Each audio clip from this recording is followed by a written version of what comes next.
Todos os anos, milhares de estudantes enfrentam a dura rotina de preparação para o Enem e os principais vestibulares do país. Trata-se de um momento de pressão e muita responsabilidade que acaba afetando, por vezes, a saúde mental desses jovens. É para falar um pouco sobre isso que eu estou aqui com a psicóloga Mariana Seixas. Mariana, obrigada pela sua presença.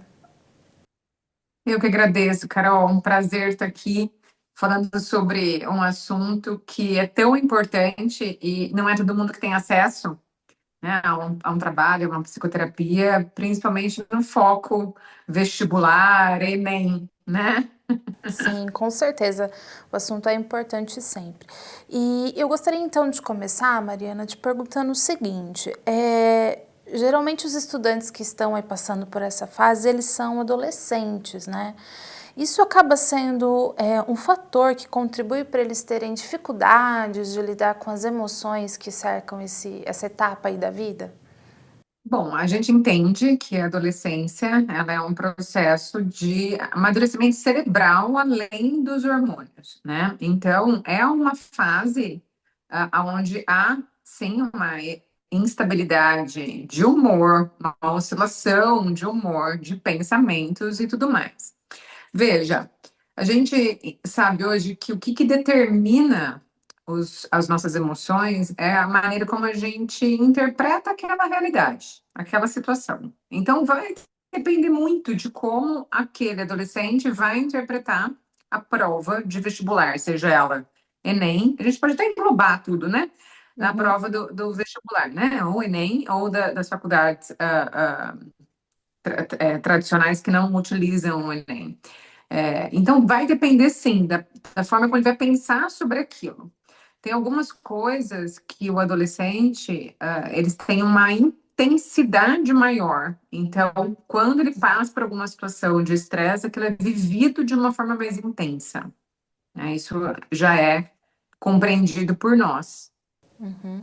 E quando assim a gente pode perceber que as reações que esse jovem está tendo começam a sair do que é considerado uma normalidade, vou usar esse termo aqui. A gente sempre avalia com essa régua aquilo que traz prejuízo, aquilo que ele está em prejuízo. Então, vamos imaginar o contexto. Então, um adolescente vai fazer uma prova importante que vai decidir o futuro dele, vai estar decidindo os próximos passos. A gente já precisa observar se aquele adolescente ele está comendo direito, se ele está tendo ainda contato com a família, contato com os amigos, como é que está essa saúde dessas relações, como que ele está reagindo ou ao terceiro ano do ensino médio, ou ele está dentro de um cursinho. Porque no cursinho, essa questão emocional, ela intensifica um pouco mais, né? Então, a gente precisa olhar o adolescente por alguns vieses. Alimentação, sono, irritabilidade, ansiedade.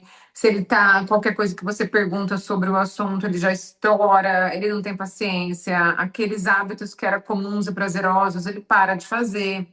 Então, todo sábado à tarde ele ia na casa dos amigos, sei lá, jogar basquete. Ele para de ir, ele fica mais retraído, e quando você vai ver, ele está muito preocupado com o vestibular. Ou comportamentos de esquiva. Não quer ir para a escola, não quer ir para o cursinho, não quer falar sobre aquilo, não quer estudar.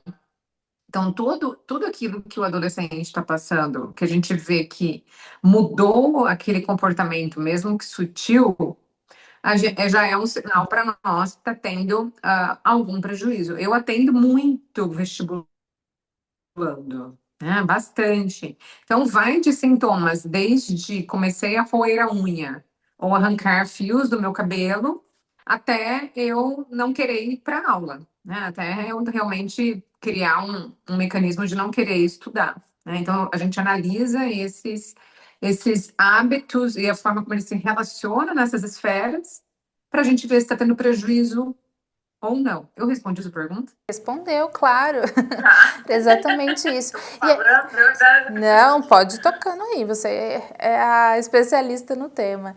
E aí a gente tem também algumas manifestações físicas, acredito, né? Dor de cabeça mais intensificada, esses Dor de sintomas cabeça. que mostram ansiedade, né?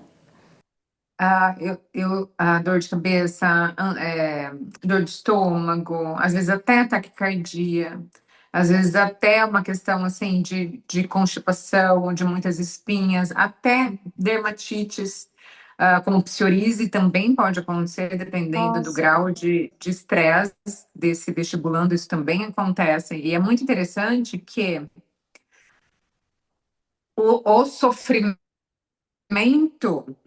ele começa quando, assim, ele já está presente, mas ele intensifica quando começa as inscrições, né? Então tem um marco ali, quando parece que quando concretiza, vou mesmo ter o Enem, vou ter mesmo as provas. Então, na hora que é feita a inscrição, parece que vem aquela realização de que, ops, virou realidade essa caiu o prova, mundo na e cabeça, né? ela tem data e ela vai chegar, né? E aí é realmente ajudá-lo a lidar principalmente com esses pensamentos, esses significados em relação a essa prova. O que, que ele ali vai interpretar e colocar em jogo, para a gente poder ajudar a regular. Porque alguns pensamentos muito comuns são: é a prova da minha vida, se eu não passar, o que, que vai ser de mim? Eu preciso passar nisso, eu preciso passar naquilo. É sempre uma ideia de uma catástrofe, né? Se caso eu não passe naquela prova. Então, realmente um peso muito grande, né? Para um adolescente que tem ali os seus 17, 16, 18 anos, numa fase super importante, e o futuro dele depende de uma aprovação, de uma prova. É duro para eles, não é fácil, não. Nossa, e nesse sentido, eu acho que o comportamento dos pais também, diante de tudo isso, acaba sendo decisivo, né? Se eles colocam um pouco mais de cobrança, pode também contribuir para desencadear tudo isso, né?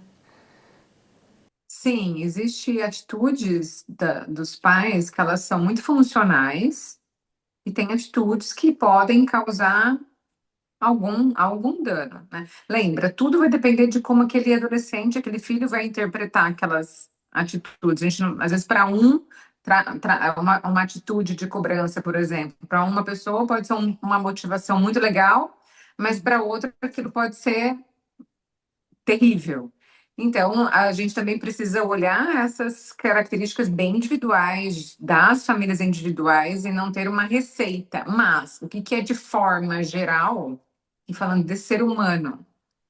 O ser humano, ele precisa, e o adolescente, ele precisa se sentir seguro, num ambiente seguro, onde nada de algum resultado dele vai estar em risco o afeto, o amor dos pais, o amor incondicional que esses pais têm por ele. Aonde essa criança ela esteja em um lar onde ela tem um vínculo, um apego seguro. Isso é fundamental para a nossa saúde emocional e mental humana. Eu saber que se eu errar, se eu tirar zero, o meu amor está garantido. Então, se vai, né?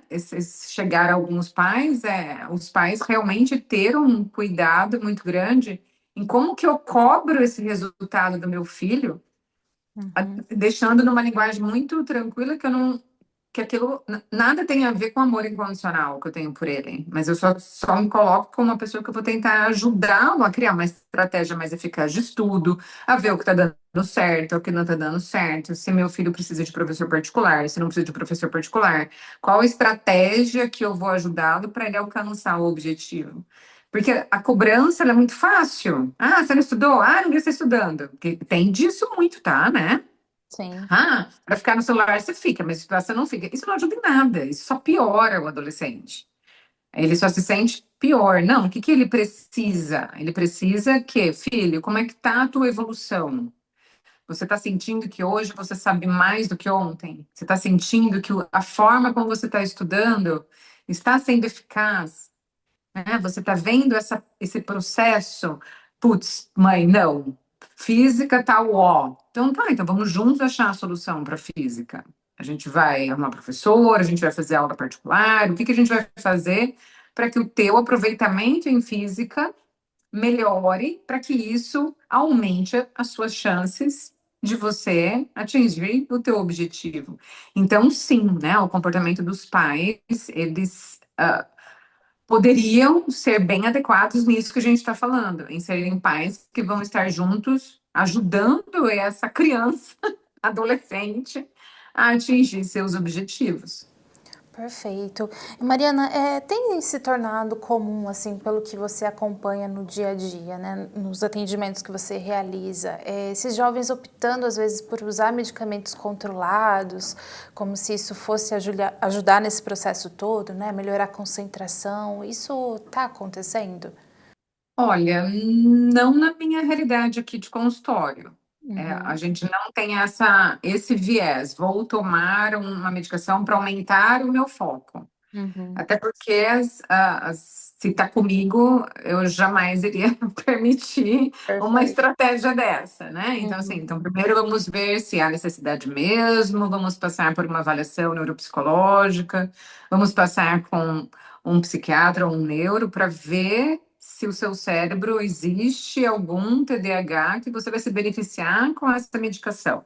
Então, isso que uhum, você trouxe é muito sério mesmo, sim. porque isso pode acontecer em alguma esfera do adolescente achar que ele tomar uma medicação, ele vai ter superpoderes e vai ir melhor na prova. O que a gente sabe que a neurociência hoje traz muito, que tem coisas muito simples que a gente aumenta a produtividade cerebral de absorção de conhecimento. Então, ter um tempo de estudo um pouco mais é, regular, no sentido assim, não adianta eu ficar 10 horas estudando sem uma pausa, o cérebro não vai absorver. O cérebro ele absorve melhor com pausas. Estudo meia hora, 40 minutos, dou uma pausa de 10, 15 minutos. Estudo meia hora, 15 minutos, dou mais uma pausinha. Isso o cérebro aprende melhor. O cérebro ele não consegue muito tempo ficar retido naquela naquela concentração.